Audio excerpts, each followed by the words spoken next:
una revisión sobre consideraciones de diagnóstico, definición de casos, las teorías de cómo nosotros vamos a usar, el movimiento dental, no tanto el movimiento dental, sino de la evolución de la enfermedad periodontal. Ahora, lo que hicieron fue, como les digo, fue en el año 2017, determinar el efecto del trauma oclusal y de la forma oclusal excesiva en el periodonto y relacionar esas fuerzas a la iniciación y progresión de esas tres cosas: de la periodontitis, abstracción y de la reacción quirúrgica. Como les digo, es un artículo de revisión. Dentro de sus materiales y métodos hicieron todas estas palabras en la búsqueda: respondatoria, recuperación, periodonto, oclusal, todo, abstracción, para tener un total de 93 artículos hasta febrero de todos los años sin restricción, 93 artículos hasta febrero de 2017, dentro de los cuales estuvieron estudios randomizados, cohortes, casos, serie de casos, in vivo, animales, etcétera. Bastante completo para solamente encontrar 93 artículos que hablen del tema. Ahora, dentro de su definición de términos, eso es para hablar el mismo idioma, creo que todos lo tenemos claro. Fueron estos términos que encontraron: fuerzas oclusales excesivas, trauma oclusal, primario, secundario, frenilus, bruxismo y rechinamiento. Fuerza oclusal excesiva, la fuerza que excede a la capacidad reparativa del periodonto. El trauma oclusal es la incura que ocasiona cambios en el aparato de inserción como resultado de la fuerza oclusal, obviamente. Ya lo hemos visto en clases pasadas: trauma oclusal primario, fuerzas oclusales excesivas sobre tejidos sanos. Trauma oclusal secundario, lo mismo pero sobre tejidos enfermos. El frenilus, que es la movilidad dentaria cuando es sometida a fuerzas oclusales. Y el bruxismo o rechinamiento, que es el hábito de apretar o utilizar los dientes. Dentro de esos parámetros, esos términos, encontraron o empezaron a hacer la búsqueda y encontraron eso de ahí. ¿Alguien quiere decir?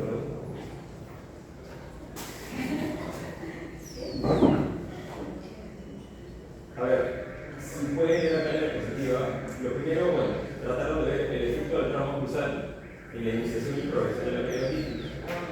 Obviamente, como resultado del trauma oclusal, la densidad alveolar disminuyó, el ancho periodontal aumentó. Esto lleva a una movilidad dentaria y espaciamiento radiográfico visible. También podría llevar a un frenilus que puede ser palpable, funcional, de acuerdo a la movilidad del diente.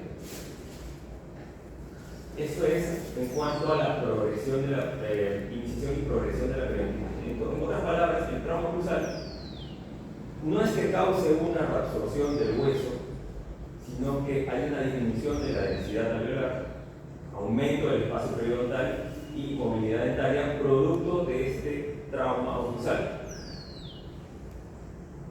Entonces, lo que sí vieron en toda la revisión es que al eliminar la fuerza traumática, todo esto regresiona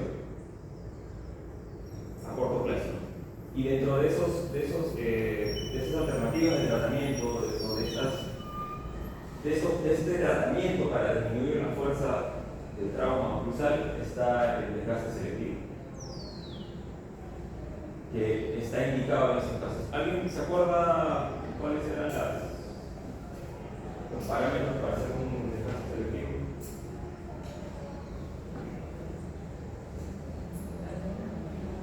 ¿Qué es lo que ve primero? Máxima, excéntricos, los lateralidades. ¿Céntrica? ¿O de máxima? Depende más. Pero primero se tiene que ver el máximo de desviación del paciente y clínica. O en la presión céntrica depende si están rechazo de alguna interferencia. Ven contactos, puntos y empiezan a hacer el desgaste, ¿cierto? Luego ven lateralidades. ¿Lado de trabajo o lado de no trabajo?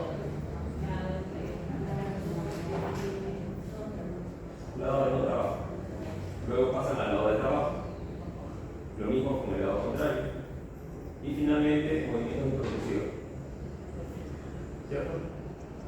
Ahora, si encuentran interferencias en la parte posterior, ¿cómo tienen que hacer el desgaste? Se vuelven las cúspides, desgastan todo el punto o toda la superficie de contacto, desgastan cúspides, punta de cúspides. Exacto. Tienen que evitar a todo costo desgastar punta de cúspide. Ajá.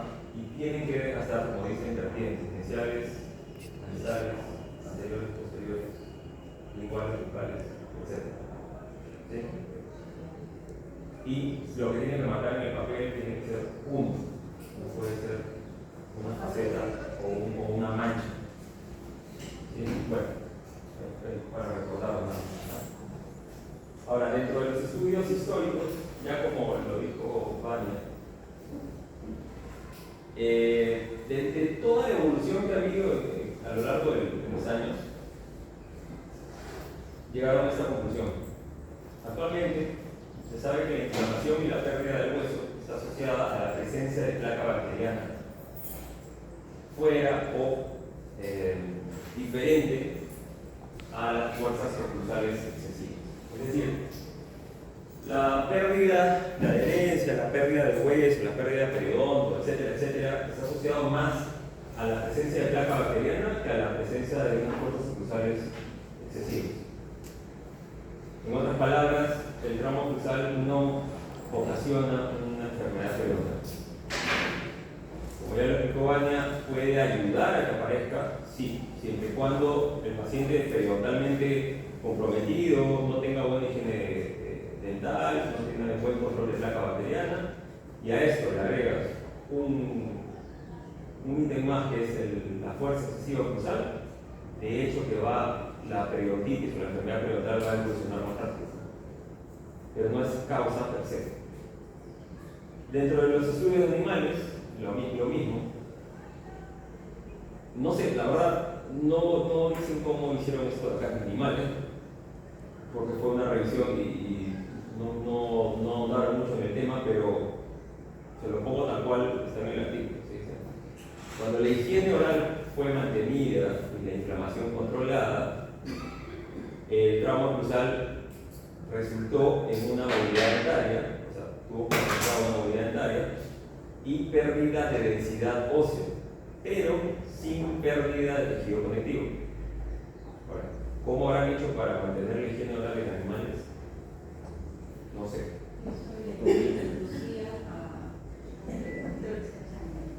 Claro. Incluso si la fuerza oclusal era removida, la pérdida de densidad ósea era reversible.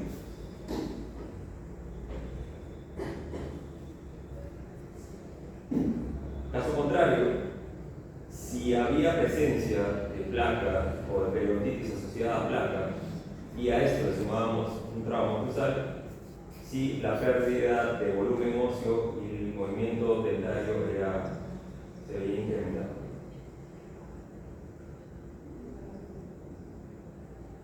Y la conclusión que sacaron en estudios animales era lo mismo que les acabo de mencionar hace un rato. Si es que hay buen control de placa, el trauma oclusal no debería causar enfermedad periodontal. Y acá lo dice, ¿no? El trauma oclusal no es un agente causante de la periodontal. La placa sí. Y en estudios clínicos vieron que la movilidad dentaria era el signo más común del trauma oclusal. Aumentaba la movilidad al asociarse con placa bacteriana. Y lo que les mencionaba hace un momento, que el ajuste oclusal sí ayuda a la desaparición de signos y síntomas clínicos.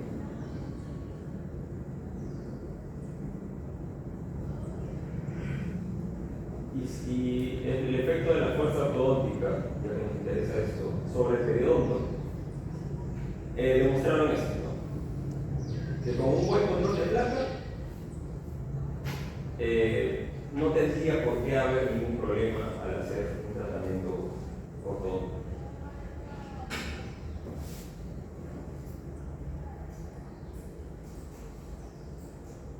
Es la conclusión que justo hablábamos antes de que, bueno, terminó la exposición. Si hay un buen control de placa bacteriana por parte del paciente, no tendría por qué haber ningún problema periodontal, sea el paciente sano o paciente que ya ha sido tratado o que ya pasó por periodoncia. Lo que sí encontraron era esto de acá.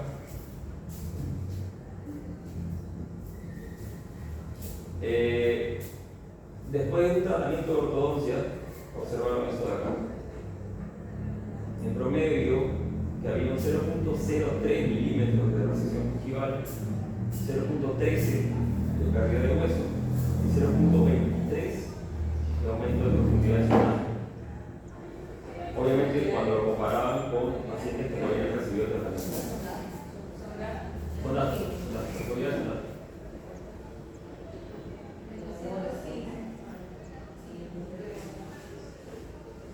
No, en pacientes sin periodoncia. Ahora, llegan a la conclusión que estas medidas no son clínicamente significativas y que aún faltan estudios al respecto. Estamos hablando del 2017, hace 5 años. Lo que sí también dicen que fuerzas ortodónticas no controladas sí pueden afectar negativamente al periodonto. Como resultado, una reabsorción radicular, desórdenes pulpares y reabsorciones alveolares. O sea, independientemente del control de placa bacteriana, que ya hemos hablado, si a esto le suman fuerzas no controladas, fuerzas excesivas, definitivamente la reabsorción aumenta, la movilidad aumenta y todo lo malo de una enfermedad periodontal propiamente dicha. Estamos hablando de pacientes periodontales comprometidos, ¿no?